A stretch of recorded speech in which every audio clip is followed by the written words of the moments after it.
vacation, whatever.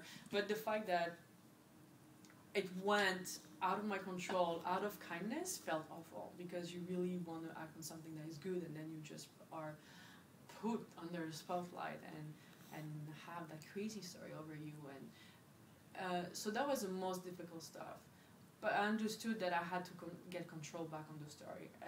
But I understood a little later when I went to Sophie and shared the story. This is, I think, the 6 months in between was that process of like, okay, my name is out there.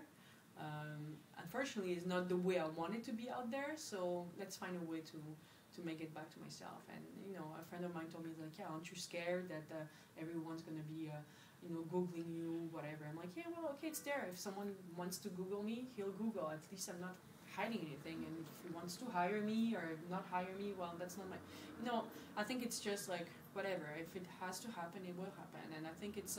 It felt very good. Like, doing the documentary felt amazing. And I think it was tough also. Like, when I'm saying amazing was amazing talking about it right now. But the process was also very cathartic for me and professionally for Sophie also, that we had that very strong chemistry going on through the process. So yeah, I feel good about it. Like I feel very good about sharing it, talking about it, and I think it is very important, because a lot of people don't share stories that happen that have a very strong message and that we could learn from. And I think this is what this documentary is about. And I think it's very important also to give back to Syrian people what they lost, and you know, it was really hurtful for them, that story. And I think there's still a lot of going on in Syria, and no one talks about it. I think and that's very sad, you know. So you think this story did not help Syrians? I don't think the story helped Syrian, and it really didn't help Syrian, because the regime used it as a white propaganda. They said that nothing was happening in Syria. So a lot of people doubted that there was a real revolution happening. Oh, okay. And then in the documentary we also explain that, and we also meet some people that really try to find a Mina in Damascus.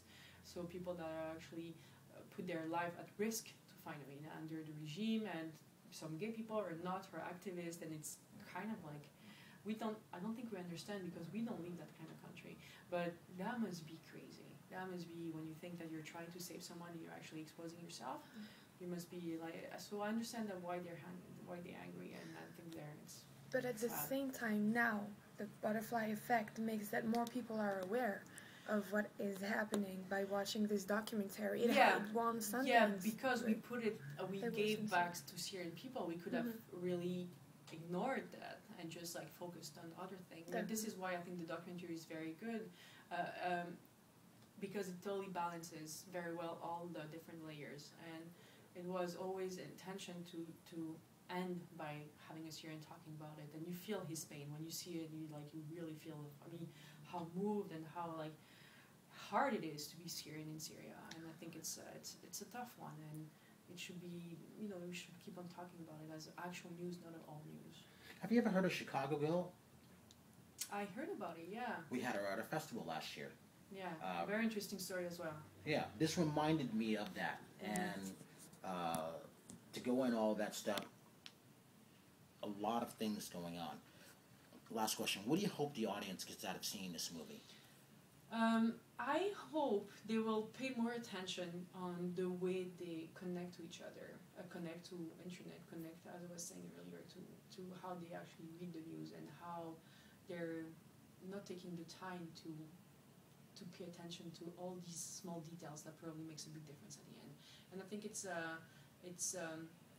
we all get lessons, very different lessons, but I had a lot of people came to me saying, okay, I'm going to bring my kid to see the documentary, because a lot of like teenagers don't just jump into a technology without understanding the limits of it. And I think it's a very good example for it as well. And you know, I think it's just, I want people to be more aware and have a self-understanding of how they're connecting to technology and also to other people. Thank you so much. Can I ask one thing? Wait. Would you go back on social media and a date, and you? No, of course not. No. Have you been vaccinated? I've been. No, it's like I didn't even like meet anyone after that online. No. Of course, it's pretty frustrating. Yeah. Yeah, and actually, I think also the thing that would be to push is like, okay, well, a lot of people, like, I'm comfortable with who I am, but a lot of people are not comfortable. So of course, like, technology and the internet is also very important for the communication they need to meet someone else. But I would go for, okay, after 2 or 3 emails, meeting. That's it. You don't waste so much time to just, like, keep on entertaining the other person. Well, this distance helped to like, empêcher ce meeting. Bon, thank you very much. Okay, avec plaisir.